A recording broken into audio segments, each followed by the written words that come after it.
আচ্ছা, আমার ক্লাসটা রেকর্ড থাকছে, তো আমি শুরু করি। আমি হচ্ছে আপনাদের স্ক্রিনটা শেয়ার করি। আমার স্ক্রিন দেখতে পাচ্ছেন আপনারা? স্ক্রিন দেখা যাচ্ছে? জি, ভাই না, এখনো দেখতে পারছেন? আমি দেখতে পারছি না স্ক্রিনটা এখনো। স্ক্রিন দেখতে পারছো না? না। দেখা যাচ্ছে তো।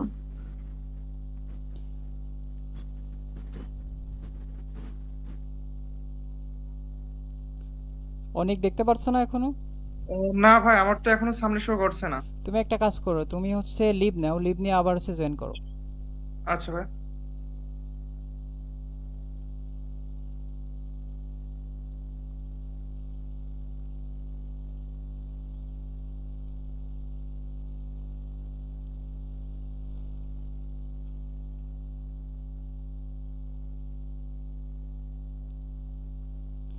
আচ্ছা, অনেক আসছো?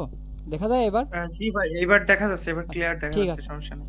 তাহলে আমি শুরু করি। আচ্ছা, আমি আমার ডেস্কটপে একটা ফোল্ডার তৈরি করছি। ফোল্ডার কি কোনো কিছু রাখার একটা জায়গা, ঠিক আছে? তো এই ফোল্ডারের ভিতরে ফাইল প্লাস ফোল্ডার দুইটাই থাকতে পারে, মানে একটা ফোল্ডারকে আমরা চাইলে একটা আলমারির সাথে তুলনা করতে পারি। আচ্ছা, এখানে আমি একটা ফোল্ডার তৈরি করলাম। আচ্ছা, এবার ফোল্ডারের ভিতরে আমার একটা ফাইল রাখতে হবে, সেটা হচ্ছে এক্সেলের ফাইল। আমরা যেহেতু এক্সেল নিয়ে কাজ করব, এই জন্য আমাদের রাইট বাটনে ক্লিক করে new Microsoft Office Excel worksheet এখানে ক্লিক করলে আমরা হচ্ছে এক্সেলের ফাইল তৈরি করতে পারবো। তো আমি এখানে ফাইলের একটা নাম দিচ্ছি, ডে 1। এই ফাইলের নামটা আপনারা যেভাবে দিবেন সেটা হচ্ছে আপনি কি রিলেটেড কাজ করছেন সেটার সাথে সিমিলার রেখে একটা নাম দিবেন, যেন আপনি পরবর্তীতে ফাইলটা দেখে বুঝতে পারেন যে আপনার এই ফাইলের ভিতর এই টাইপের কাজ আছে। আচ্ছা, কেউ একজন অ্যাক্টিভ থাকেন, মানে মিউট আনমিউট হয়ে থাকেন। ভাই ডিসপ্লে জুম দেন একটু, আমার মানে দেখতে সমস্যা হচ্ছে, ডিসপ্লে জুম দিন একটু। ডিসপ্লে জুম দিতে হবে। এবার দেখতে জি পারছো? আপনি। জি, ফোন এবার স্ক্রিনে দেখতে পাচ্ছি, ফোনে জি। দেখছো? হ্যাঁ আচ্ছা, হ্যাঁ, জি। আচ্ছা, দেখেন এটা হচ্ছে আমার একটা এক্সেলের ফাইল। তো এই day1.excelSX এইটা কি কেউ বলতে পারবেন? এক্সেল এস এক্স, এটা হচ্ছে এই ফাইলের এক্সটেনশন। ঠিক আছে, এই এক্সটেনশন প্রত্যেকটা ফাইলেরই এক্সটেনশন থাকে, যেমন হচ্ছে বিভিন্ন পিকচারের জেপিজি, পিএনজি, ভিডিওর MP4, 3GP, এগুলো হচ্ছে ওই ফাইলের এক্সটেনশন। তো এইটা হচ্ছে আমাদের এক্সটেনশন, আর এর আগে আছে কি day1, এটা হচ্ছে আমার এই ফাইলের নাম। তো এখানে আমি যদি ডাবল ক্লিক করি, আমার এটা হচ্ছে এক্সেলে ওপেন হবে। তো এক্সেলে ওপেন হওয়ার পর আমরা হচ্ছে এমন একটি ইন্টারফেস দেখতে পাবো।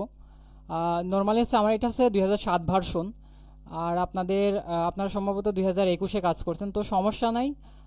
এইটাতে যেভাবে প্রসেসগুলো যেভাবে দেখানো হচ্ছে ওখানেও পাবেন সেমভাবে, সেম টুলস, সেম জিনিসপত্র। আসলে এক্সেলে মূলত হচ্ছে সূত্র দিয়ে কাজ করা হয়, তো টুলস মোটামুটি হালকা পাতলা টুলসের ধারণা থাকলেই হয়।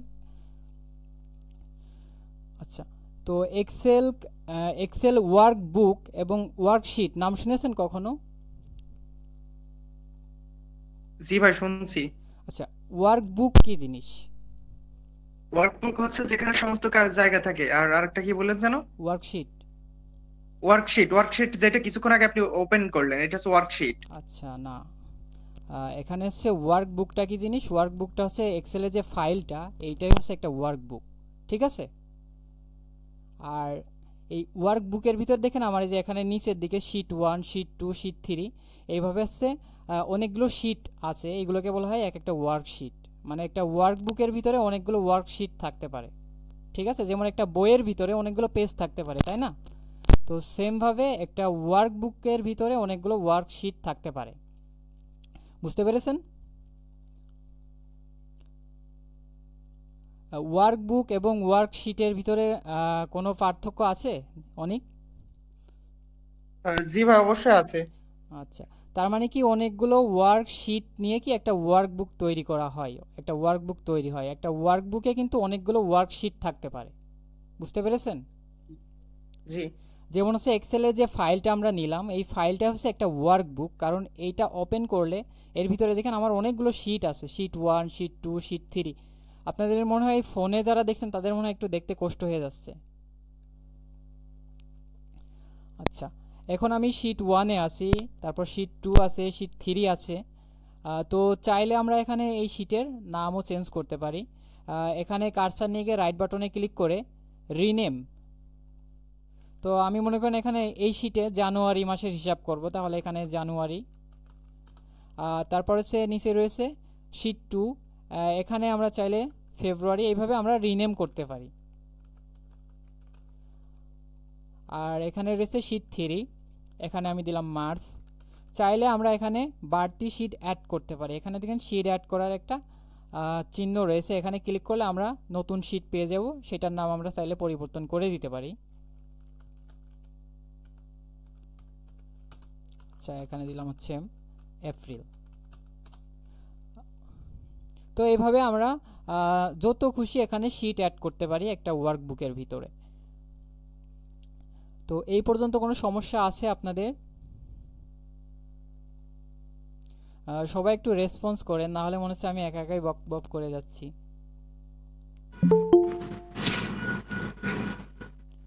সবাই একটু রেসপন্স করেন। ভাই যে জানুয়ারি ফেব্রুয়ারি এগুলো লিখলেন, এগুলো হচ্ছে যে শীটের উপরে, আমি চাইলে কি উপরে লিখতে পারবো না? না না, এটা হচ্ছে আপনার, এইগুলোকে বলা হয় ওয়ার্কশিট। এই ওয়ার্কশিটগুলো কি হয়, একটা ওয়ার্কবুকের ভিতরে নিচের দিকে আছে। এটা আসলে আপনার ডকুমেন্টের ভিতরে কোথাও এটা শো করবে না। এটা হচ্ছে আপনার, যেমন এসে এমএস ওয়ার্ডে এক একটা পেজ থাকে না, পেজ 1, 2, 3, 4, 5 এইভাবে। জি একটা ফাইলের ভিতরে তো অনেকগুলো পেজ থাকতে পারে, তাই না? জি তো সেম ভাবে এক্সেলের একটা ওয়ার্কবুকের ভিতরে অনেকগুলো ওয়ার্কশিট থাকতে পারে। বুঝতে পেরেছেন? জি ভাই, বুঝতে পারছি। যেমন একটা বইয়ে অনেকগুলো পেজ থাকে, তেমনি একটা ওয়ার্কবুকে অনেকগুলো ওয়ার্কশিট থাকতে পারে। তো আমি ভাইয়া আমার ল্যাপটপে না ওইটা নেই। কোনটা? শীট 1 এ জানুয়ারি ফেব্রুয়ারি যেটা বললেন না, ওটা পাইতেছি না আচ্ছা, তো ওইটা তো লিস্টে। আমি হচ্ছে পরবর্তীতে নাম চেঞ্জ, পরবর্তীতে আমি চেঞ্জ করছি। ও আচ্ছা আচ্ছা, এইটা আপাতত দেখতে থাকেন, হ্যাঁ দেখেন, তারপর হচ্ছে আমি রেকর্ডটা দিয়ে দিব। এখন আপাতত আমার সাথে প্র্যাকটিস করার দরকার নেই, হয়তো বা আপনি অনেক কিছু মিস করবেন আমার সাথে প্র্যাকটিস করলে। আচ্ছা ঠিক আছে ভাই। তো এটা আমি রেকর্ড দিয়ে দিব, তারপরে হচ্ছে আপনারা এই রেকর্ড দেখে দেখে করবেন যাদের বাসায় কম্পিউটার আছে। আর না হলে কোনো সমস্যা হলে পরবর্তীতে জিজ্ঞেস করবেন আমাকে, মানে আপনাদের আগামীতে আবার ক্লাস নেব, তখন এসে এগুলো নোট করে রাখবেন কি কি সমস্যা হচ্ছে। পরবর্তীতে এগুলো সমাধান করে দেওয়া হবে। ঠিক আছে? জি ভাইয়া। আচ্ছা ঠিক আছে, এখন আপাতত দেখে বুঝেন এইগুলো আসলে এখানে কি হচ্ছে।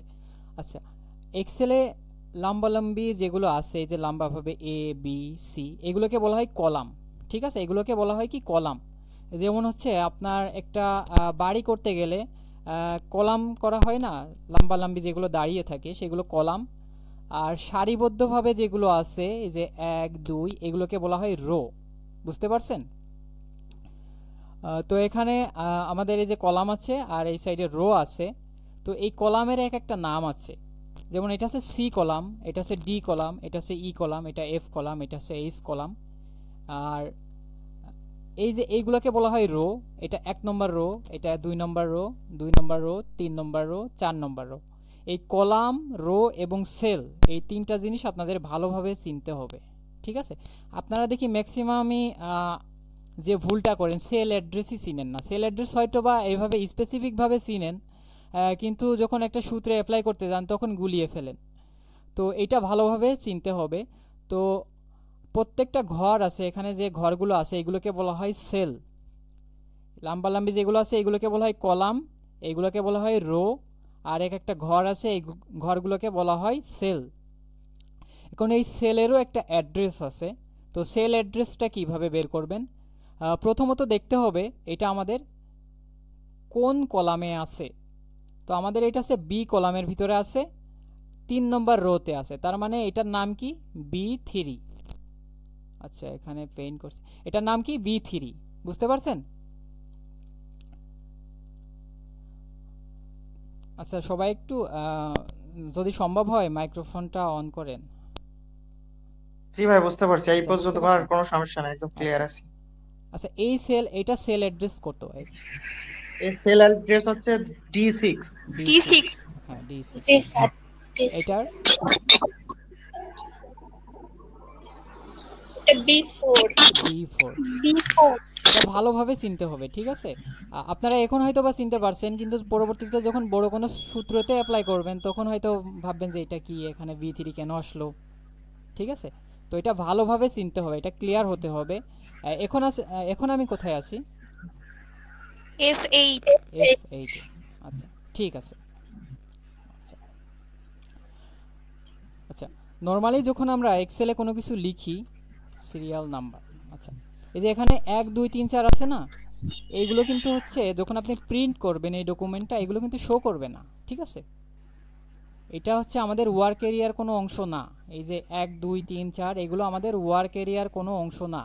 আবার এখানে এ বি সি এইগুলো কিন্তু আমাদের ওয়ার্ক এরিয়ার কোনো অংশ না।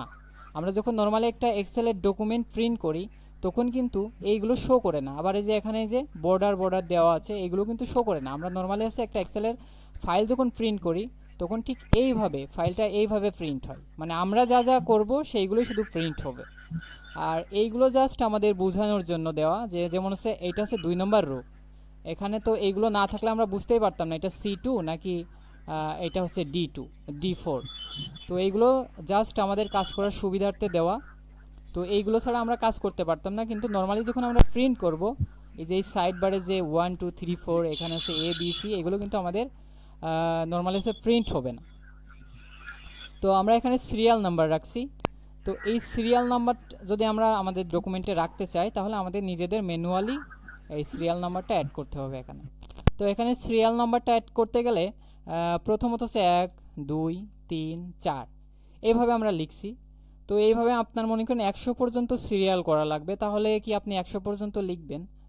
না, এখানে আপনার এত কষ্ট করে এটা করা লাগবে না। তো আপনি সাগর ভাই, হ্যাঁ হ্যাঁ সাগর ভাই, একটা কথা বলতাম। হ্যাঁ বলেন। আমি ফারহান বলছি। হ্যাঁ হ্যাঁ, চিনতে পারছি। ভাই ওই যে এক্সেলে টোটাল কয়টা সেল আছে, কয়টা রো আছে, এগুলা এমসিকিউ তে আসে, এগুলো একটু দেখাই দিয়েন। হ্যাঁ, এটা তো বিভিন্ন ভার্সনে এক এক ভার্সনে এক এক রকম। আচ্ছা ঠিক যাই আছে, হোক ভাই, অ্যাপ্রক্সিমেট একটা দেখাই দিয়েন ওইটা। আচ্ছা ঠিক আছে।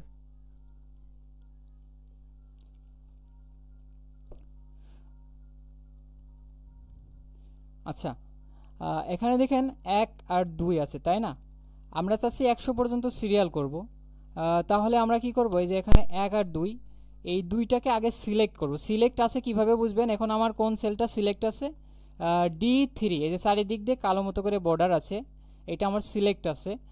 তো সেমভাবে যদি আমরা এই দুইটা সেলকে সিলেক্ট করি, এরপরে কার্সার নিয়ে গিয়ে লেফট বাটন চেপে ধরে এইভাবে টান দিলে এই দুইটা সেল সিলেক্ট হয়ে যাবে। এখন আমার কোনটা কোনটা সিলেক্ট আছে? A2 A3। এবার ডান সাইডে এই যে নিচের কর্নারে দেখেন একটা ডটের মতো একটা ছোট করে একটা ডট আছে। এই ডটের উপর কার্সার নিয়ে গেলে দেখেন আমার কার্সারটা চেঞ্জ হচ্ছে, প্লাসের মতো হচ্ছে। এবার যদি আমরা লেফট বাটন চেপে ধরে নিচের দিকে নামাই তাহলে দেখেন আমার সিরিয়ালটা চলে আসলো। তো এটাকে বলা হয় হচ্ছে ফিলিং করা। ফিলিং করা মানে কি? ফিলিং করা মানে হচ্ছে কোনো একটা সেলের যেমনটা আছে অনেকটাই কপি পেস্টের মতো। তো সেমভাবে যদি আমাদের ডকুমেন্টে কোথাও জানুয়ারি ফেব্রুয়ারি মার্চ এই মাসগুলো লাগে তাহলে আমি জাস্ট এখানে জানুয়ারি লিখলাম। জানুয়ারি লিখে এই যে এই সাইডে দেখেন ডট আছে, ডটের উপর কার্সার নিয়ে গেলে প্লাসের মতো হচ্ছে। তো দেখেন নাম্বারের ক্ষেত্রে কিন্তু আমরা দুইটাকে সিলেক্ট করে তারপর টান দিছিলাম। তো এখানে কিন্তু আমরা জাস্ট জানুয়ারি লিখে যদি আমরা এইভাবে ফিলিং করি তাহলে আমাদের automatically January February March April May June July এইভাবে চলে আসছে। তো এটা আপনি হরিজেন্টালি অথবা ভার্টিক্যালি যে দিক দিয়ে ফিলিং করবেন সেদিক দিয়েই হবে। আমরা যদি নিচের দিকে টান দিই তাহলে নিচের দিকে হবে January February March April May June July August September October এইভাবে হবে। আচ্ছা, তারপর রয়েছে স্যাটারডে সানডে। তো এটাকে যদি আমি এইভাবে ফিলিং করি, দেখেন Saturday, Sunday, Monday, Tuesday, Wednesday, এইভাবে সবগুলো হচ্ছে আমাদের অ্যাড হবে। আমরা যত দূর পর্যন্ত টান দিব, আচ্ছা দেখেন এটা হইতেই আছে। তবে এক্সেলে যারা নতুন, একদমই নতুন, তারা এই ভুলটা করেন, এই যে এই সাইডে এই যে আপনারা স্ক্রল করে আর খুঁজে পান না, আপনার ডাটা খুঁজে পান না, আপনার টেক্সট খুঁজে পান না। আসলে দেখেন এখানে আমরা আসি কোথায়, এখন এইচ কলামে আসি, আমার লেফট সাইডে আরও কলাম আছে, আমরা স্ক্রল করে আরও দূরে চলে গেছি। তো এখানে দেখেন একটা স্ক্রল বার আছে, এখানে কার্সার নিয়ে গিয়ে লেফট বাটন চেপে ধরে এইভাবে টান দিলে আমরা লেফট সাইডে আসতে পারবো, আবার এইভাবে টান দিলে রাইট সাইডে যাইতে পারবো। তো এইভাবে আপনারা দেখবেন যে আপনার স্ক্রল বারটা কোথায় আছে। যখন দেখবেন যে আপনার ডাটা খুঁজে পাচ্ছেন না, এটা নতুন যারা আছে তারা খুঁজতে মানে এই সমস্যায় পড়ে, তো এখানে কি করবেন, এখানে হচ্ছে আপনি রাইট সাইডে স্ক্রল হয়ে আছে কিনা এটা দেখবেন। আবার যদি নিচের দিকে স্ক্রল করেন, এই যে আমরা এখন নিচের দিকে আছি, একদম শেষের দিকে আছি আমার এই ডকুমেন্টের, এখন যদি আমরা উপরের দিকে স্ক্রল করি তাহলে আমার উপরে ডাটাগুলো দেখতে পারবো।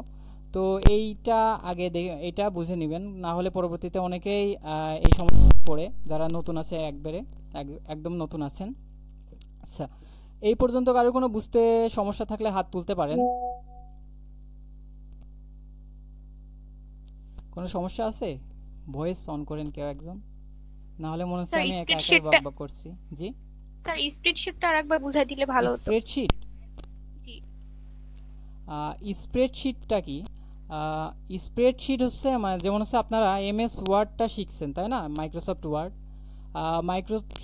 মাইক্রোসফট ওয়ার্ডটা হচ্ছে কি ওয়ার্ড প্রসেসিং সফটওয়্যার, এক্সেলটা হচ্ছে স্প্রেডশিট সফটওয়্যার। এখানে হচ্ছে কলাম এবং রো এর সমন্বয়ে এটা আর কি এখানে কাজ করা হয়। এটা সাধারণত হচ্ছে আপনার ডাটা স্টোর তারপর গণনার কাজে ব্যবহার করা হয় এই টাইপের সফটওয়্যারগুলো। যেমন হচ্ছে স্প্রেডশিট সফটওয়্যার কিন্তু হচ্ছে শুধু এক্সেল না, গুগল শিট আছে, এমন আরও বহু স্প্রেডশিট সফটওয়্যার আছে। এটা হচ্ছে মাইক্রোসফট কোম্পানির তৈরি একটা সফটওয়্যার, বুঝতে পেরেছেন? জি স্যার।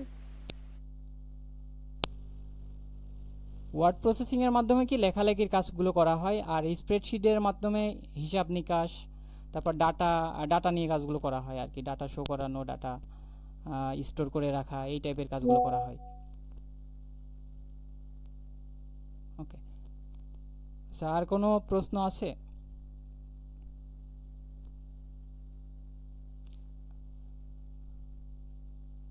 আর কারোর কোনো প্রশ্ন আছে? আচ্ছা, এখন আমি চাচ্ছি যে এই ডাটাগুলো ডিলিট করতে। যেমন হচ্ছে আমার এখানে অনেক ডাটা আছে, এখানে প্রত্যেকটা সেলে গিয়ে গিয়ে তো আসলে এইভাবে ব্যাক স্পেস দিয়ে দিয়ে মোছা সম্ভব না। তো আমরা চাইলে একটা কাজ করতে পারি, একবার সিলেক্ট করতে পারি। যেমন হচ্ছে আমার এই ডাটাগুলো মুছতে হবে, তাহলে এইগুলোকে সিলেক্ট করতে হবে। সিলেক্ট করে যদি আমরা কিবোর্ড থেকে ব্যাক স্পেস দিই তাহলে কিন্তু হবে না। এটাকে আপনার একদম কিবোর্ড থেকে ডিলিট বাটন আছে, কিবোর্ড থেকে ডিলিট বাটনে চাপ দিলে এটা ডিলিট হয়ে যাবে। আপনি যদি পুরো ওয়ার্কশিটের ডাটা মুছতে চান তাহলে আপনাকে কিবোর্ড থেকে কন্ট্রোল এ দিলে পুরো স্প্রেডশিটের পুরো ওয়ার্কশিটের সবগুলো যতগুলো সেল আছে সবগুলো সিলেক্ট হয়ে যাবে। এবার যদি কিবোর্ড থেকে আমরা ডিলিট বাটনে চাপ দিই তাহলে সবগুলো একবারে ডিলিট হয়ে যাবে। এখন এখানে কিছু টুলস আছে। ভাইয়া ওটা কোনটা? আর ওটা কি বললেন?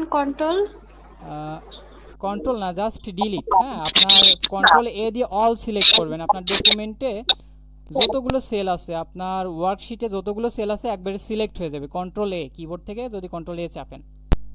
তবে একটা জিনিস দেখেন, এই যে এখন আমার এখানে কার্সার রয়েছে, দেখছেন কার্সার লাফাচ্ছে। এখন যদি আমি কন্ট্রোল এ দিই তাহলে কিন্তু আমার সকল সেল সিলেক্ট হবে না। এই যে এখানে দেখেন কার্সার লাফাচ্ছে, এই যে ভিতরে কার্সার রয়েছে। এই একটা সেলের ভিতরে যদি কার্সার থাকে, এইভাবে যে কার্সারটা থাকে টাইপিং করার সময় যে কার্সারটা থাকে আর কি, এই কার্সারটা যদি এইভাবে থাকে তাহলে আপনি এখানে অনেকগুলো টুলস, এখানে দেখেন কোনো টুলসই আপনি এখানে অ্যাপ্লাই করতে পারবেন না। তো যখন আপনার এইভাবে কার্সার থাকবে আপনি ফাঁকা জায়গায় একটা ক্লিক করবেন, আবার দেন হচ্ছে ওই সেলে ক্লিক করবেন, তাহলে জাস্ট এই স্পেসিফিক ওই সেলটা সিলেক্ট হবে। এবার যদি কন্ট্রোল এ দেন অল সবগুলো সেল আমাদের সিলেক্ট হয়ে গেল। বুঝতে পেরেছেন? এবার ভাই আমরা যাই সাপোজ করব পুরো সেলে মানে আমার একটা প্রশ্ন আছে, সাপোজ আমি একটা ইংলিশ পয়েন্ট লিখলাম, ওর মাঝখান থেকে আমার দুইটা ওয়ার্ড ডিলিট করতে হবে, সেক্ষেত্রে আমি যদি এ দিয়ে অল করে দিই তাহলে তো আমার পুরোটা ডিলিট হয়ে গেল, না কিন্তু না আমার তাহলে দরকার মাঝখানে দুইটা ওয়ার্ড ডিলিট করা, সেক্ষেত্রে কি আমি মাউস দিয়ে ডিলিট করবো না এর কোনো শর্টকাট আছে? মাউসে কার্সার রেখে তখন আপনাকে ডিলিট করতে হবে। যেমন হচ্ছে আমি মনে করেন এটা ডিলিট, আমার এখানে এটা মুছতে হবে, তাই তো? তো সেই ক্ষেত্রে যদি আপনি এর উপরে এই পুরো সেলটা, এখন কিন্তু আমার পুরো সেলটা সিলেক্ট আছে, ঠিক আছে? আমার জি। পুরো সেলটা সিলেক্ট আছে। এখন যদি আমি চাই যে শুধু এটাকে মুছবে, এখন যদি আমি ব্যাক স্পেস দিই, আমার কিন্তু পুরো সেলের ভিতরে যত ডকুমেন্ট আছে, যা কিছু আছে, সব কিছু কিন্তু মুছে যাবে, ব্যাক স্পেস। হ্যাঁ, জি। যখন আপনারা একটা সেলকে সিলেক্ট করবেন, এই যে এইটা মানে কি আপনার পুরো সেলটা সিলেক্ট আছে, এই সেলের ভিতর যা কিছু আছে সব কিছুর উপর এখানে অনেক টুলস আছে, যেমন বোল্ড, ইটালিক, আন্ডারলাইন, মানে পুরো সেলের মানে সেলের ভিতরে যত টেক্সট আছে সব কিছুর উপর এটা অ্যাপ্লাই হবে। আর যদি আপনি স্পেসিফিকভাবে করতে চান, যেমন হচ্ছে আমি শুধু এ কে মুছবো, তাহলে এই যে এ এর পরে কার্সার নিতে হবে, ঠিক আছে? এখন আমার এ এর পরে কার্সার আছে, এবার যদি আমি ব্যাক স্পেস দিই তাহলে আমার জাস্ট এটাই মুছবে, ঠিক আছে? বুঝতে পেরেছেন? বুঝতে পেরেছেন? জি ভাই, ক্লিয়ার, এটাই আরেকবার সমস্যা বলেন। নেই, বুঝতে পারছি। হ্যাঁ, বলেন। আচ্ছা, কে যেন কিছু বলতে চাইছিলেন, কেউ একজন। ভাই ওইটা আরেকবার বলতে বলছিলাম। আচ্ছা, এই যে এইটা, তাই না? আচ্ছা, এখন দেখেন এই যে এই চারিদিক দিয়ে কালো একটা বর্ডার দেখতে পাচ্ছেন? জি ভাই দেখতে পাচ্ছি। আচ্ছা, এই চারিদিক দিয়ে বর্ডার আছে, তার মানে কি এই বর্ডারের ভিতর যতগুলো আমার সেল আছে সবগুলো সেল সিলেক্ট আছে, ঠিক আছে? জি আর এখন আমার কোনটার চারিদিক দিয়ে জাস্ট এই যে K5 সিলেক্ট আছে না, শুধু K5 এর চারিদিক দিয়ে দেখেন একটা বর্ডার আছে। জি জি আচ্ছা, এখন আমার কোনটা সিলেক্ট আছে? এখন আছে যে 2। J2। এখন আপনি এখান থেকে যে কাজই করেন না কেন, J2 সেলের ভিতরে যত টেক্সট আছে সবকিছুর উপর এটা অ্যাপ্লাই হবে। টুলস বুঝেন? জি না ভাইয়া। আচ্ছা, টুলসটা হচ্ছে আপনাদের এমএস ওয়ার্ড শেষ করছেন না? হ্যাঁ করছি। টুলস কি? টুলস জাস্ট মানে একটা, যেমন হচ্ছে একটা রাজমিস্ত্রি, মানে একজন ইলেকট্রিক মিস্ত্রি, তার কাছে বিভিন্ন যন্ত্রপাতি থাকে না কাজ করার জন্য, জি এক একটা টুলস, যেমন হচ্ছে টেস্টার দিয়ে একটা কাজ করে, যেমন যে আপনারাই যে বিভিন্ন টুলস দিয়ে কাজ করেন না, জি এবার বুঝতে পারছি। তো টুলস জাস্ট কি, টুলস দিয়ে বিভিন্ন টাইপের কাজ করা হয়, এক এক টুলসের এক এক রকম কাজ থাকে, বুঝতে পেরেছেন? তো এখানে জি যেমন ভাই। হচ্ছে এই যে বোল্ড একটা টুলস, এই টুলসের মাধ্যমে কি কাজ করা হয়, লেখাকে মোটা করা হয়, বুঝতে পেরেছেন? ও জি যেমন জি ইতালিক একটা টুলস, এই টুলসের কাজ কি? জাস্ট লেখাকে বাঁকানো করা, ইতালিক করা। বাঁকানো। হ্যাঁ, এই যে আন্ডারলাইন একটা টুলস, এখানে সবকিছু এক একটা টুলস, বুঝতে পারছেন? জি বুঝতে এখানে পারছি। আমার যা কিছু আছে সবই এক একটা টুলস, আর পুরো এই Tool। জায়গাটার নাম হচ্ছে টুলস বার, ঠিক আছে? Tools bar। পুরো এই জি জায়গাটার নাম কি? টুলস বার। টুলস বারে কি থাকে? টুলস থাকে, বুঝতে পেরেছেন? tools। জি ভাইয়া। আচ্ছা, উপরে আরেকটা জায়গা আছে, এই জায়গাটিকে বলা হয় মেনু বার, বুঝতে পেরেছেন? মেনু। মেনু বার, জি মেনু বারে কি থাকে? মেনু থাকে, যেমন এটা হোম, এটা হচ্ছে একটা মেনু, ইনসার্ট একটা মেনু, পেজ লেআউট একটা মেনু, ফর্মুলাস একটা মেনু, ডাটা একটা মেনু, বুঝতে পেরেছেন? জি ভাইয়া বুঝতে পারছি। আচ্ছা, এক এক মেনুর ভিতরে এক এক টাইপের টুলস থাকে, যেমন হোম মেনুর ভিতরে কিছু টুলস আছে, ইনসার্ট মেনুর ভিতরে কিছু টুলস আছে, পেজ লেআউট মেনুর ভিতরে কিছু টুলস আছে, বুঝতে পেরেছেন? জি ভাইয়া। আচ্ছা, তো আমি মনে করেন এখানে আমার অনেকগুলো সেল আছে, এই সবগুলো সেলের উপর যদি কোনো টুলস অ্যাপ্লাই করতে চাই তাহলে আমার সবগুলো সেলকে আগে সিলেক্ট করতে হবে। এই যে লেফট বাটন চেপে ধরে এইভাবে টান দিলে সেলগুলো সিলেক্ট হয়। আচ্ছা, যাই হোক, এই পর্যন্ত কোনো সমস্যা নাই, তাই না? না ভাইয়া নেই। আচ্ছা,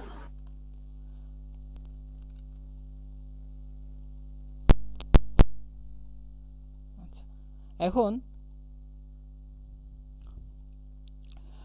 এক্সেলে হচ্ছে আপনার এখানে কিছু rap text, merge and centre, এই যে এই টুলসগুলো আমি দেখাচ্ছি। যেমন আমি এখানে লিখলাম এমডি সাগর, আমার নাম লিখছি। এখন দেখেন এই যে আমার এই যে এইচ কলাম আছে, এইচ কলামের ভিতরে কিন্তু আমার এই নামটা পুরো নামটা ধরছে না। তো আমি যদি চাই এটাকে এইভাবে টেনে যে এইচ এবং আই কলামের মাঝখানে কার্সার নিয়ে গেলে দেখেন আমার কার্সারটা চেঞ্জ হচ্ছে, মুভের মতো হচ্ছে।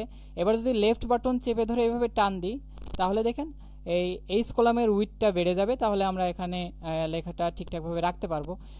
আবার আমি যদি চাই এটা 2 লাইনে করব, আমরা যদি চাই 2 লাইনে করব এটা, তাহলে আমাদের এই যে এখান থেকে র্যাপ টেক্সট নামে একটা টুলস আছে, এইটা ব্যবহার করতে হবে। যেমন আমার এখানে মনে করেন আমি চাচ্ছি যে এমডি সাগর এটা 2 লাইনে করব, তাহলে আমি এখানে জাস্ট এটাকে সিলেক্ট করে পুরো যদি আমরা 1 নম্বর রোটা সিলেক্ট করি, এই যে একের উপর ক্লিক করা মানে কি 1 নম্বর রোতে যতগুলো সেল আছে সবগুলো সেলই সিলেক্ট হয়ে যাবে। আচ্ছা আমি আগে এগুলোকে ডিলিট করি।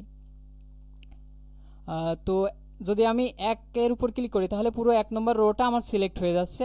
এবার যদি আমি এখান থেকে র্যাপ টেক্সটে ক্লিক করি তাহলে দেখেন যেটা হচ্ছে আমার এই কলামের ভিতর ধরছে না সেটা নিচের লাইনে চলে যাচ্ছে। বুঝতে পেরেছেন র্যাপ টেক্সটের কাজ কি? র্যাপ টেক্সট নিয়ে কারোর কোনো সমস্যা আছে? জি না স্যার। আচ্ছা,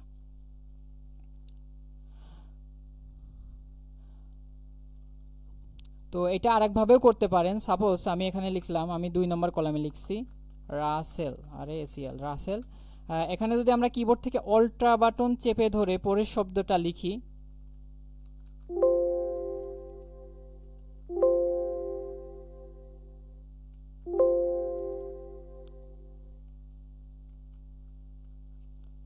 দুঃখিত,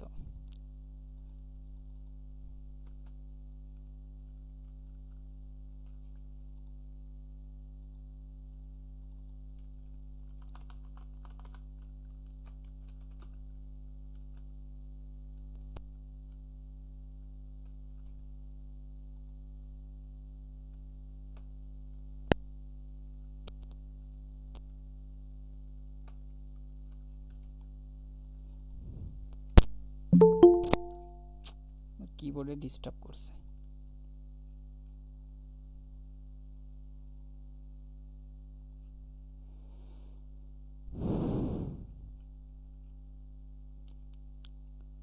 আচ্ছা যাই হোক, ওইটা কিবোর্ড শর্টকাট কমান্ডটা পরে দেখছি। আচ্ছা এই যে র্যাপ টেক্সটটা বুঝতে পেরেছেন আপনারা? যদি কখনো আপনার কোনো সেলের ভিতরে 2 লাইন কিংবা মাল্টিপল লাইনে লেখা নিয়ে আসতে চান, আপনি যদি নর্মালি কি হয়, আমরা যখন হচ্ছে এখানে কোনো কিছু লিখি, আপনি মনে করেন ইন্টার দেন তাহলে নিচে একটা লাইন তৈরি হয়, কিন্তু এখানে কি হয় এক্সেলে এটা পরবর্তী সেলে চলে যায়, পরবর্তী সেলটা সিলেক্ট হয়ে যায়। এক্সেলে যদি আপনি ট্যাবে প্রেস করেন তাহলে কি হয়, মানে আপনার হচ্ছে তার সাইডে যে এইভাবে হচ্ছে পরবর্তী সেলে চলে যায়। আর যদি ইন্টার দেন তাহলে নিচের দিকে যে সেলগুলো আছে এক এক করে নিচের দিকে সেলে যাওয়া যায় ইন্টারে প্রেস করে করে। অথবা আপনাদের কিবোর্ডে হচ্ছে 4টা অ্যারো বাটন আছে, ডান সাইডে যে বাটন আছে এটা হচ্ছে রাইট অ্যারো, নিচে যে বাটন আছে এটা হচ্ছে বটম অ্যারো, উপরে যেটা আছে সেটা হচ্ছে আপ অ্যারো। এইভাবে আপনারা হচ্ছে এখান থেকে স্ক্রল করতে পারবেন। তো এটা ছিল র্যাপ টেক্সট। আরেকটা হচ্ছে মার্জ অ্যান্ড সেন্টার। আচ্ছা মার্জ অ্যান্ড সেন্টার সম্পর্কে কেউ জানেন আপনারা? এখানে কেউ বলতে পারবেন? জি, সেলকে একত্রিত করা। মার্জ অ্যান্ড সেন্টার মানে কি? সেলকে একত্রিত করা। আসলে এখানে হবে কি একাধিক সেলকে একত্রিত করা, ঠিক আছে? মার্জ সেল মানে কি আপনার একাধিক সেলকে একত্রিত করা। এখন দেখেন এখানে আমার এ সেল আছে, A1 সেল আছে, A2 সেল আছে, B1 সেল আছে, B2 সেল আছে। আমরা যদি চাই যে এই যে সবগুলো সেল, এখন আমার সেল কিন্তু এখানে অনেকগুলো সেল সিলেক্ট আছে, আমি চাচ্ছি যে এই সবগুলো সেল মিলে একটা সেল বানাবো, ঠিক আছে? তাহলে আমাকে মার্জ সেল করতে হবে, মার্জ অ্যান্ড সেন্টার, এই যে এটা। তো আমরা যদি সবগুলো সেলকে সিলেক্ট করে মার্জ অ্যান্ড সেন্টার করি তাহলে আমার সবগুলো সেল মিলে একটা সেল হয়ে যাবে। বুঝতে পেরেছেন? যদি কখনো জিজ্ঞেস করা হয় মার্জ সেল কি, তাহলে বলতে পারবেন, ব্যাখ্যা দিতে পারবেন? জি জি স্যার। ওকে, মার্জ সেল মানে কি একাধিক সেলকে একত্রিত করা। আমরা যদি এইটা থেকে আবার মার্জ সেলটা তুলে দিই তাহলে দেখেন এই সবগুলো সেল আবার কি এক একটা সেল হয়ে গেল। এখন দেখেন এখানে A1 আছে, A2 আছে, B1 আছে, B2 আছে। আমরা যদি সবগুলোকে এখানে সিলেক্ট করি, সিলেক্ট করে যদি মার্জ অ্যান্ড সেন্টার করি, তাহলে সবগুলো সেল মিলে আমার একটা সেল হয়ে গেল। কিন্তু এই সেলটার নাম কি হবে, এই সেলটার অ্যাড্রেস কি, এটা সেল অ্যাড্রেস কি? প্রত্যেকটা সেলের এক একটা সেল অ্যাড্রেস থাকে না, যেমন হচ্ছে এখানে B3, কিন্তু এইটার সেল অ্যাড্রেস কি? এটা সেল অ্যাড্রেস হচ্ছে A1। ঠিক আছে, দেখেন ওই যে উপরে আপনার এখানে সেল অ্যাড্রেসটা শো করবে। তো এইটুকু নিয়ে কোনো সমস্যা আছে?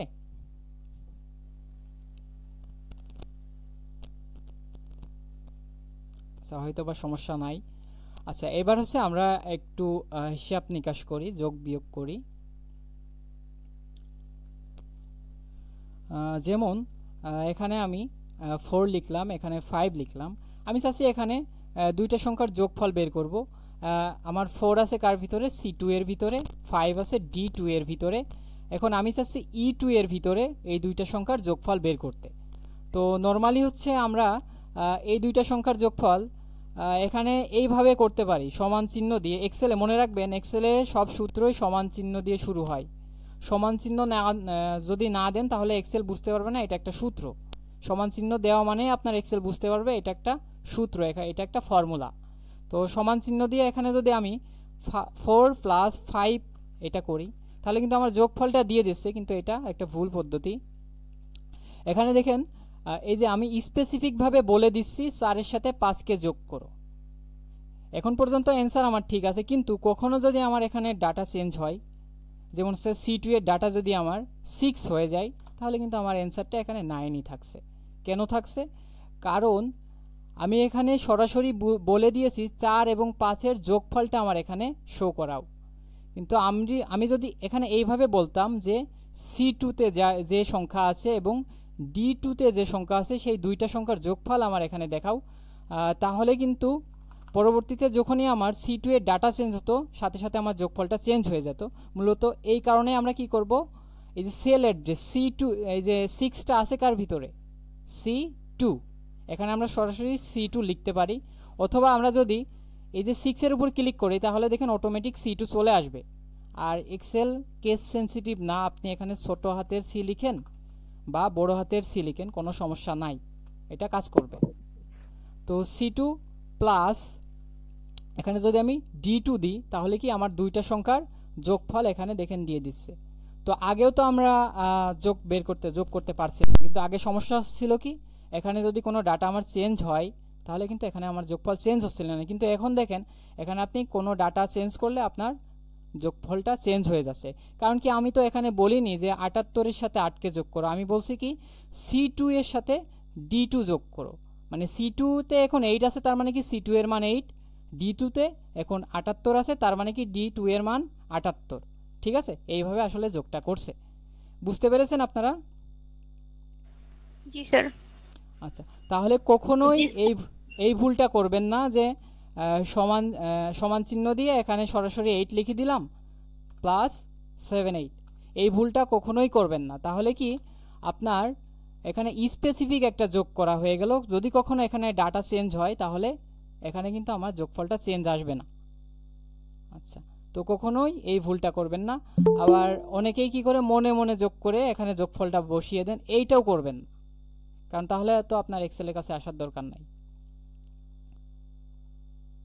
আচ্ছা, তো এখানে আমরা যোগটা করতে পারছি। সেম ভাবে আমরা যদি বিয়োগ করতে চাই, আচ্ছা আমি এখানে সংখ্যাটা একটু চেঞ্জ করি, 10, এখানে দিলাম হচ্ছে 5। এখন যদি আমি এই 10 থেকে 5 বাদ দিতে চাই, আচ্ছা নর্মালি তো আমরা এখানে 5 লিখে দিতে পারি, এটাও কিন্তু একটা ভুল।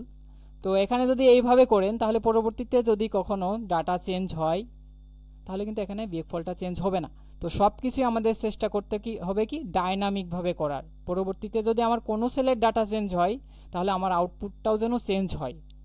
তো সেই ক্ষেত্রে আমরা এখানে সমান চিহ্ন দিচ্ছি, সমান চিহ্ন দিব। এক্সেলে সব সূত্রই সমান চিহ্ন দিয়ে শুরু হয়। সমান চিহ্ন দিয়ে করা মানে কি এক্সেল বুঝতে পারবে যে এখানে একটা সূত্র অ্যাপ্লাই হচ্ছে। আমি এখানে সমান চিহ্ন দিচ্ছি, সমান চিহ্ন দিয়ে এখানে 10 আছে, এই যে C2 এর ভিতর 10 আছে, -6 এই যে D2, এবার ইন্টার দিলাম, আমার বিয়োগ ফলটা দেখিয়ে দিচ্ছে। আচ্ছা, কারো মনে হয় এখনো জয়েন করছে। আচ্ছা, হ্যাঁ, এখন যদি আমি গুণ করতে চাই তাহলে এখানে স্টার চিহ্ন, কিবোর্ড থেকে শিফট সেভে 8-এ স্টার চিহ্ন আছে, স্টার চিহ্ন দিলে গুণ ফল বের করে দেবে। আমরা যদি ভাগ করতে চাই তাহলে স্ল্যাশ, ঠিক আছে, এখানে আপনার ভাগফলটা বের করে দিবে। আচ্ছা, আমাদের 15 মিনিট পরে মিটিংটা ক্লোজ হয়ে যাবে। আপনারা সবাই অ্যাক্টিভ থাকবেন, আমি আমার নতুন করে লিংক দিব। আচ্ছা, এই পর্যন্ত কারোর কোনো সমস্যা আছে বুঝতে? না স্যার। আচ্ছা, তাহলে কি বুঝলেন আপনারা যে এখানে যাই করেন না কেন এখানে সরাসরি স্পেসিফিক কোনো টেক্সট দিবেন না, এখানে সব সময় সেল অ্যাড্রেসটা দিবেন। কি হবে, এখন C2 এর মান কত 10, D2 এর মান 6, তো যদি কখনো এখানে 7 হয় তাহলে D2 এর মান 7 হয়ে যাবে, তো আপনার আউটপুটটাও চেঞ্জ করে দিবে। আর এক্সেলে কেন সমান চিহ্ন দিয়ে সূত্র শুরু হয়, এক্সেলে যদি আপনি সমান চিহ্ন না দেন তাহলে এক্সেল মনে করবে আপনি এখানে এটা লিখতে চাচ্ছেন, এটা একটা টেক্সট, এটা আপনি এখানে লিখতে চাচ্ছেন, তো এক্সেলকে বুঝাইতে হবে এটা একটা সূত্র, সেই জন্য সমান চিহ্ন দেওয়া হয়। তো আশা করছি আপনারা বুঝতে পেরেছেন। আচ্ছা, এখন যদি কোনো কারণে আমার অনেকগুলো সংখ্যার যোগফল বের করতে হয়, যেমন আমি এখানে 3 দিলাম, 5, 6, 8, 9। আচ্ছা, এখানে আমার অনেকগুলো সংখ্যা আছে, আমি চাচ্ছি এই সংখ্যাগুলোর যোগফল বের করতে। তো সেক্ষেত্রে আমরা এখানে এইভাবে করতে পারি, একটু আগে যেভাবে শিখলাম, এই যে A3 plus B3 plus C3 plus D3 plus, এইভাবে করতে পারি, যোগফলটা বের করতে পারি, ঠিক আছে, কোনো সমস্যা নেই। কিন্তু এইভাবে করতে গেলে আপনার অনেক সময় লাগবে। আরেকটা সমস্যাও আছে এইভাবে যোগ করলে, সাপোজ কোনো কারণে আমার এই C কলামটা বাদ হয়ে গেল, এই যে C কলাম, এই যে পুরো C কলামটা আমি ডিলিট করে দিলাম এখান থেকে, তাহলে দেখেন এখানে একটা ইরর চলে আসছে। তো এটা একটা সমস্যা, কারণ কি আমার সেই C3-তে যে সেল ছিল এটা হচ্ছে C3টা ডিলিট হয়ে গেছে, এখানে দেখেন #ref, C3 এর জায়গায় D3-তে যে ডাটা ছিল সেটা চলে আসছে, D3 এর জায়গায় E3-তে যে ডাটা ছিল সেই ডাটাটা চলে আসছে। তো এইভাবে আসলে এখানে একটা সমস্যা হচ্ছে, কারণ কি আপনার আগের সেলটা পাচ্ছে না। তো সেক্ষেত্রে এখানে আপনারা সব সময় সমান সমান সাম নামে একটা ফাংশন আছে, সাম সমান সমান সাম, তো সাম লিখে ফার্স্ট ব্র্যাকেট দিয়ে এখানে আপনার রেঞ্জটা বলে দিতে হবে যে কোন জায়গা থেকে কোন পর্যন্ত আপনি যোগটা করতে চাচ্ছেন। যেমন হচ্ছে আমি এখানে A3 থেকে যোগটা করতে চাচ্ছি, আমরা এখানে সরাসরি হাত দিয়ে লিখতে পারি A3, এবার মাঝখানে কলন চিহ্ন, তারপর আপনি কোথায় গিয়ে যোগটা থামাতে চাচ্ছেন, E3-তে, এই যে আচ্ছা E3 ফার্স্ট ব্র্যাকেট ক্লোজ। এবার দেখেন আপনার যোগফলটা দিয়ে দিবে, একটু আগে যেভাবে করছিলেন সেম, মানে সেখানেও আপনার যোগফলটা দিচ্ছিল, এবার এখানেও দিচ্ছে, কিন্তু এখানে আপনার সময়টা অনেক কম লাগবে। যখন আপনি অনেকগুলো সংখ্যার যোগফল এখানে বের করতে যাবেন তখন আপনার সময়টা অনেক কম লাগবে, প্লাস একটু আগে আমাদের যে সমস্যাটা হয়েছিল যে একটা কলাম আমি ডিলিট করে দিয়েছিলাম, আমি এখন এই কলামটা ডিলিট করে দিই, দেখেন কোনো ইরর নাই, কোনো সমস্যা নাই। এখন এটা চেঞ্জ করে নিয়েছে যে A3 is to D3, মানে কি A3 থেকে D3 পর্যন্ত যোগ করো, বুঝতে পেরেছেন? আচ্ছা, কারো কোনো সমস্যা আছে এটা বুঝতে? জি না স্যার। আচ্ছা, আমরা সব সময় কি করব, সেল অ্যাড্রেস ধরে ধরে কাজ করব, আর আমরা এইভাবেও যোগটা করব না, এই যে এখানে যেভাবে করছি সমান সমান, এই যে এইটা প্লাস এইটা, তাহলে পরবর্তীতে যদি আমার কোনো কলাম ডিলিট হয় তাহলে আমার হচ্ছে এখানে একটা ইরর আসার সম্ভাবনা আছে। তো এইগুলো আপনাদের মাথায় রাখতে হবে এক্সেলে কাজ করার সময়। আচ্ছা, এখন আমি এখানে, আচ্ছা মিড টাইম প্রায় শেষের দিকে, আচ্ছা আমি এখানে কিছু কাস্টমার নেম রাখি, এখানে রাখি জানুয়ারি, JNUARY, আচ্ছা, আর ফেব্রুয়ারি, মার্চ, এপ্রিল এগুলো আমার লেখার দরকার নেই, এখান থেকে এটাকে ফিলিং করলেই হয়ে যাবে। টান দিচ্ছি, জুন পর্যন্ত রাখছি। আচ্ছা, আমি এখানে কিছু ফেক নেম দিয়ে দিই, মেহেদি, রাসেল, সোহেল।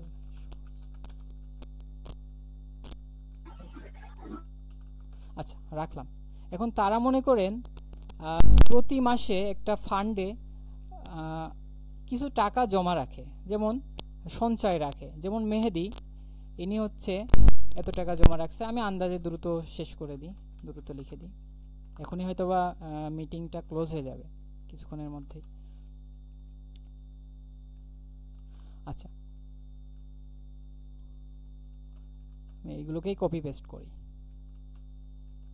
আচ্ছা, কপি পেস্ট করছি কিভাবে? আমি এই সেলগুলোকে, যে সেলের ডাটাগুলোকে কপি করতে চাচ্ছি, সেই সেলের ডাটাগুলোকে আমি আগে সেই সেলগুলোকে আমি সিলেক্ট করে নিচ্ছি।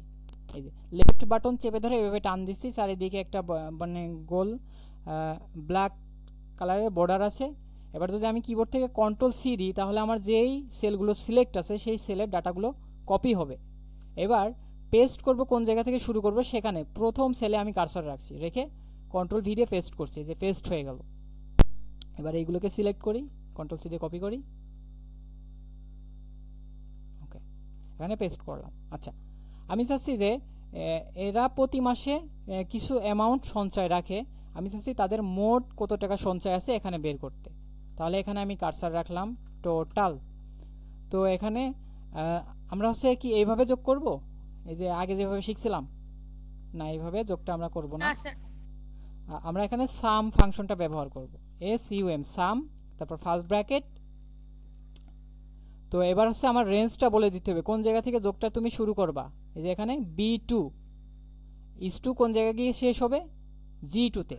তো আমরা এখানে ম্যানুয়ালি হাত দিয়ে টাইপিং করে দিতে পারি, কিন্তু আমরা যদি এখানে কার্সার রেখে এইভাবে লেফট বাটন চেপে ধরে এইভাবে টান দিই, তাহলে দেখেন আমার অটোমেটিক এই সেল অ্যাড্রেসটা উঠে যাবে, রেঞ্জটা উঠে যাবে। এবার ফার্স্ট ব্র্যাকেট ক্লোজ করলাম, ইন্টার। এবার এটাকে সব জায়গায় অ্যাপ্লাই করে দিই। আমার আর বারবার কিন্তু দেখেন আমি এখানে যোগ করছি, আমার এখানে কিন্তু আর যোগ করার প্রয়োজন নাই। আমরা চাইলে করতে পারি সাম দিয়ে, এভাবে করতে পারি, কিন্তু এটাও আমার করার কোনো দরকার হবে না। আমরা হচ্ছে এখান থেকে এইটাকে সব জায়গায় অ্যাপ্লাই করে দিতে পারি। এই যে এখানে ডটের উপর কার্সার নিয়ে গিয়ে প্লাসের মতো হবে, লেফট বাটন চেপে ধরে নিচের দিকে টান দিব, এই যে সব জায়গায় এটা অ্যাপ্লাই হয়ে যাচ্ছে। আচ্ছা, এবার এইগুলো তো তাদের সঞ্চয় বা জমা। এখন আমি চাচ্ছি যে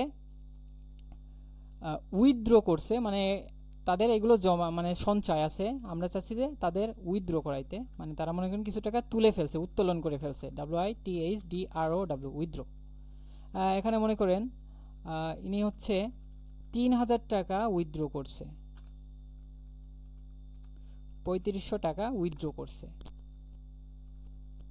2000 টাকা উইথড্র করছে,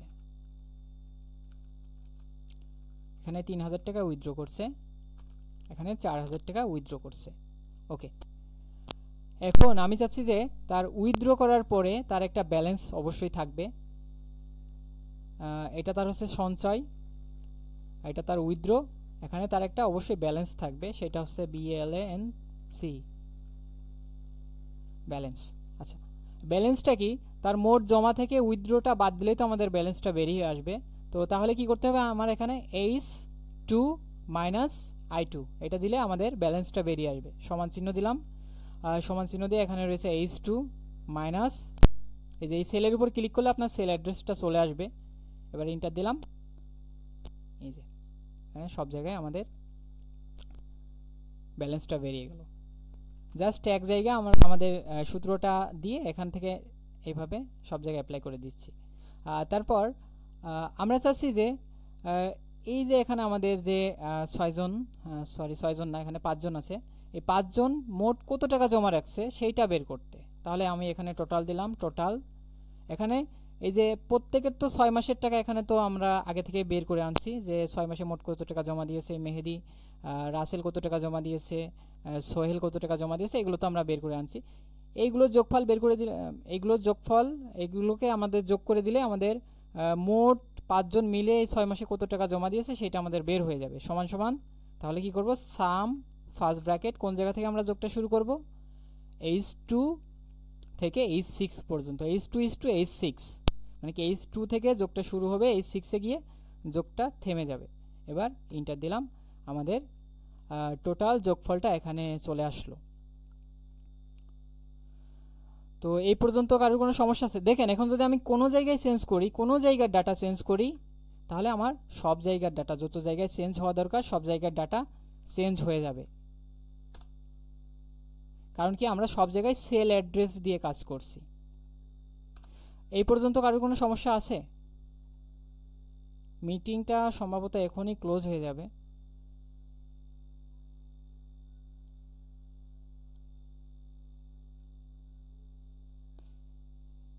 এই পর্যন্ত কারোর কোনো সমস্যা আছে? না ভাই, এই পর্যন্ত আর কোনো সমস্যা না নাই, স্যার। একদম ক্লিয়ার। আচ্ছা, মিটিংটা এখনই ক্লোজ করে দিবেন। আমার আর 1 মিনিট আছে। এর মধ্যে আর নতুন কিছু দেখাচ্ছি না, আমি আবার নতুন করে মিটিংয়ের লিংক দিচ্ছি।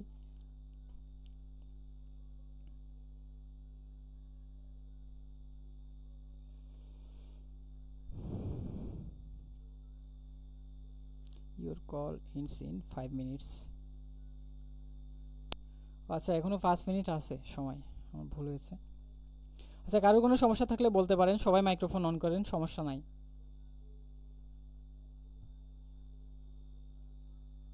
আসলে এগুলো যদি আপনাদের প্র্যাকটিক্যালি দেখানো যেত তাহলে ভালো হতো। প্র্যাকটিক্যালি তো ক্লাস করছেনই আপনারা অফলাইনে।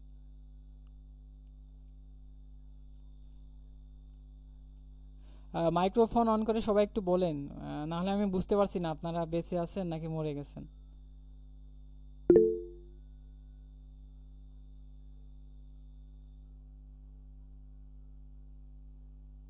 আচ্ছা, একজন টেক্সট দিয়েছে, জুবাইদা পারভিন, অনেক সুন্দর ক্লাস বোঝানোর জন্য, অনেক থ্যাংক ইউ। কারো কোনো সমস্যা থাকলে বলতে পারেন।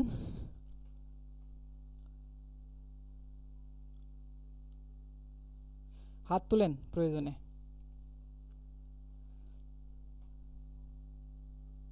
ঠিক আছে, আপনাদের এটা হচ্ছে রেকর্ড থাকবে। শুরুর দিকে হয়তো বা একটু এলোমেলো হয়ে গেছে, কারণ গুগল মিটে ক্লাস। আচ্ছা, আইরিন আপু, আপনি হাত তুলছেন, কোনো সমস্যা বলেন। সমস্যা নেই। আচ্ছা, ঠিক আছে, ধন্যবাদ। এমনি অন্য কোনো প্রশ্ন থাকলেও বলতে পারেন, যে ক্লাস রিলেটেড, এগুলোর বাইরে।